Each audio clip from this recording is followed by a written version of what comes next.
It is the end of February, and I cannot believe it is 70 something. It's gonna be 70 something today. It feels so good. Oh my goodness, I love it.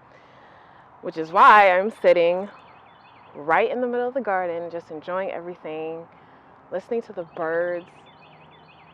I think you can hear them. Wait, let's see. Yeah. Listening to the birds, and I want to create a children's garden for my kids. They love to be out here with me, and it will be nice to create their own separate space for them, their own hideaway. And it's actually directly behind me, this area that has the fence encircled around it. And when you walk through the arbor, that's what you see. There's also 2 tires on either side, along with some logs for seating. We have 2 logs on one side and then 3 logs on the other side, which I like, which we put in there for them to be able to sit on, to play on, to climb on, just a natural play area, I guess you can say. But the only thing missing in this space is flowers. And my initial plan was to create a butterfly garden, which is something that I think I will implement, but I want the main focus to be sunflowers.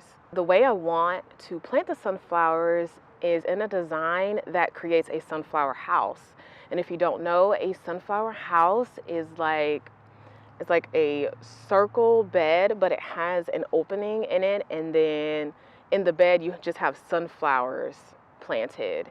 And I think that would be really cool because sunflowers grow so tall to the point where it will pretty much be a garden room, a place where the children can hide away and play in and pick the sunflowers. And I think I'll also, on the outside of that, plant some things that also attract butterflies, like zinnias and maybe some cosmos, because those also get tall. So in the end, it'll be like this pretty sunflower house with some dots of pink zinnias and cosmos. I think it will look really pretty, and I'm excited to design it and create it for them. If you want to see exactly what a sunflower house is, if you need help kind of picturing it, I'll show you. All right, so we are on Pinterest. I already have sunflower house typed in, and this is pretty much what it looks like. So it is that circle bed, and they actually have some stakes here, probably to give the sunflowers some support, because they are kind of top heavy, which I feel like the fencing will give it the support that it needs. But this looks really pretty, and it looks like they have wagons on the outside as like for decor, which I really like. Let's keep looking. Really cute with these sunflowers. Oh my gosh, I love sunflowers. So pretty.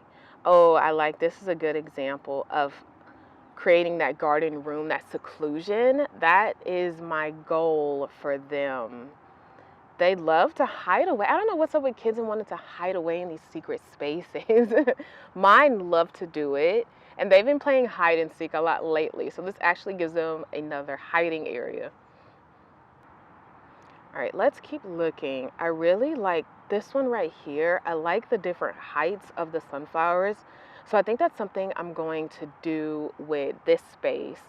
I think I'll go in with some skyscraper sunflowers. Those are a really tall variety. If you've never grown them, do it. They look so pretty, and they're so tall, and they have like this, I believe they do like a branching effect. So you get more than one bloom on them, which I like.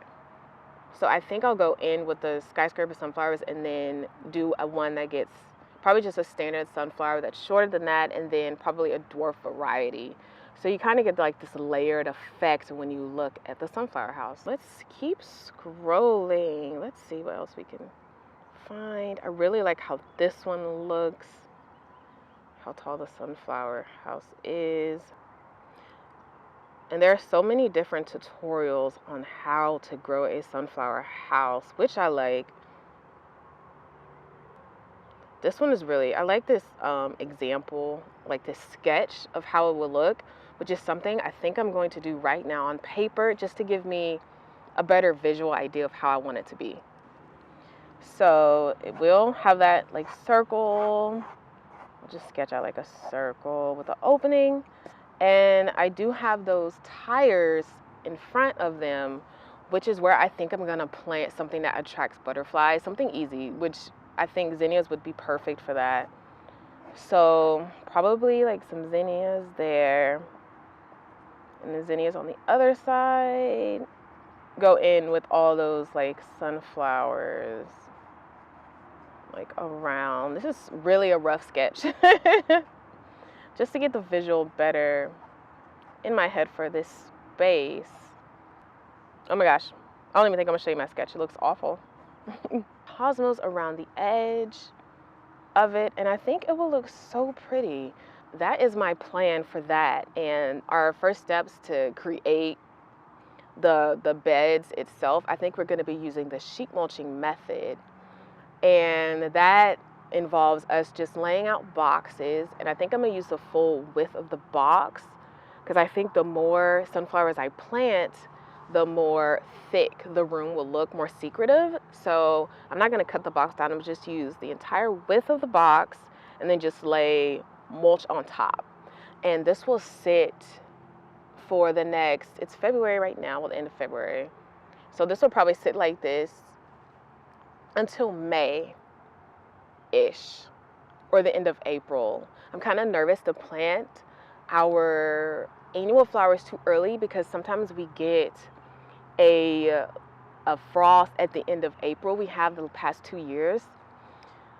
So that makes me nervous, because I know they say in zone 8 our average last frost date is April 1st, but I don't want to push it. I don't want to waste my time getting things planted and then a frost comes, which has happened to me before, and I've learned my lesson. It's an expensive lesson, and I'd rather just wait. May-ish, we will get the sunflowers in the ground, and hopefully the boxes have broken down a little bit. It probably won't be completely broken down just because it's not a lot of time. I probably should have planned this over the fall to give it at least like 6 months for the grass to die. But since sunflowers need that 12-inch spacing, they need to be planted 12 inches apart, I think what we'll do is just take an auger and make our holes just 12 inches apart. Probably try to do diagonal rows just to make sure that we are getting that thickness in the sunflowers that I'm looking for, because I don't want you to be able to see through them. I don't know if that's going to be the best planting method though. I'm going to do more research in these next few months before we get to planting. I think the children will enjoy it. I know I will enjoy it, and you guys will probably see me filming in there, just enjoying the space for myself personally when the children aren't around, because they'll probably be like, I thought this space was for me. And I'm like, it is for you, but I want to be there too. I want to enjoy it. All right, and that is my first steps for creating a sunflower house for our children. And I think, I hope it turns out good. I feel like it will. I love sunflowers, and I love all of the pollinators that they attract, and they just look so pretty in the garden. And they're very easy to grow for beginners. So if you've never grown sunflowers, do it. They attract the pollinators, and they make an excellent cut flower, and they also give you food. You can save the sunflower seeds very easily, and then you can also cook them up for yourself, which we have yet to do actually. I actually need to do that. But I did save some sunflower seeds to plant from previous years that I'm going to use in that space. But I think I'm going to stay here a little while longer. It feels so good. I cannot believe it's like 70 something. It feels so good. I'm going to listen to the birds. They're still singing for me. I always think they're like giving me my own personal concert every time I come out here, because they're always so loud. And if you want to see part 2 of this video, which will involve us planting out the space, make sure you subscribe so you don't miss it. Thank you so much for watching, and happy growing.